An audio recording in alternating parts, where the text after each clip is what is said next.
if you are not aware, in this rabbinic, Kabbalistic aspect of Judaism, the Kabbalah, right? Zohar is one of their chief sources. It is completely polytheistic, pagan, Gnostic. Let me share some with you that you may not know. Rabbinic Judaism has no semblance to the Hebrew Bible. Okay, give me a few minutes to express this, okay? Rabbinic Judaism, no, that's not true, Luke 19. All right, Honi, right, was a Jew who came after the time of Christ, who was doing miracles, and he's mentioned in the Talmud. Honi. Look him up. So no, that's not true. If you know your Bible, Luke 19, our Lord tells you in Matthew 24, verse 23 to 25, false prophets, false Christ will do signs and wonders. So no. Anyway, guys, I want you to listen. Let me go through this.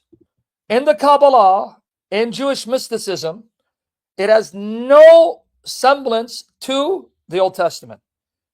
It is a mixture of Gnosticism, right? Manichaeism, even Hinduism. You may not be aware, Rabbinic Judaism believes in reincarnation. Do you know that? Rabbinic Judaism believes in reincarnation, transmigration of the souls. Did you know this? And in this sick perversion called Rabbinic Judaism, God is called the Ein Sof. Okay? Ein Sof, the infinite. Like Gnosticism, where you had the pleroma, you had the monad, and then you had the pleroma, and from the pleroma you had the aeons, manifestations. Rabbinic Judaism picked up on that because in the Ein Sof, there are 10 emanations, aeons, that come from the Ein Sof called the Sephirot. 10 Sephirot. They are both male and female, and they can cohabit and mate with each other. Do you know that? This is Rabbinic Judaism, it's how sick it is. The Shekinah or Shekhinah is the female counterpart, the mate of Yahweh. So mimicking the paganism that God condemned in the Old Testament, where the Israelites started worshiping Yahweh with his Asherah, right? Because again, they mixed in their pagan cultural influences with their worship of Yahweh, and they ended up assigning a goddess, a female consort, a mate with Yahweh, which is condemned in the Old Testament, his Asherah. God condemned it. Now, guess what the rabbis did? They replaced the Asherah with the Shekhinah. The Shekhinah, because the word Shekhinah means presence, but it's a feminine noun. Listen to this. It's a feminine noun.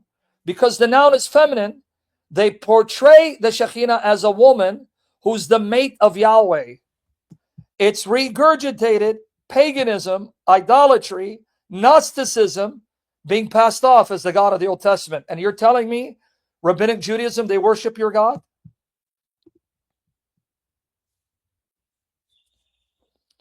You're telling me it's the same God of the Bible? Really? This resembles the Hebrew Bible, and yet they'll tell you Christians are idolaters? You worship three gods? Your New Testament has nothing to do with the Old Testament? Really? Where do you find it here? I'm not lying. The book of Zohar, right here. And you'll click here, it'll take you to the source.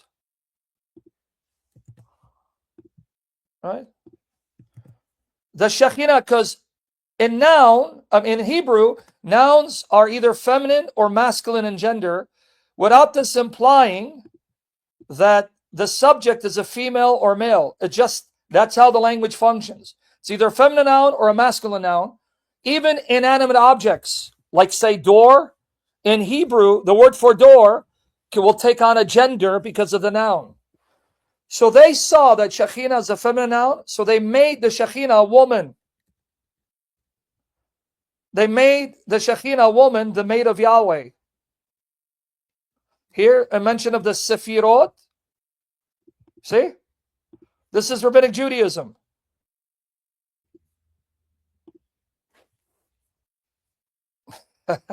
Morris, I love you, brother. You're on fire, man. You're a credit to the Eastern Orthodox Church, my brother. Lord bless his churches. Bless the Eastern Orthodox, Oriental Orthodox, Syrian Church, and Catholic Church. I love you guys. It's right here. I'm not lying. Yeah. It's right here. Look, the Shekhinah is the sacrifice for the one. Blessed be, since she comes near to him. She. It's a she. It's a female. Right? We'll talk about it next week. So this is the pagan, idolatrous, wicked religion of Judaism, of Tovia Singer. And that they'll say that we are the pagans. See that, Mel Gibson, Jesus Christ reigns? Everyone walking with Christ? We're the pagans.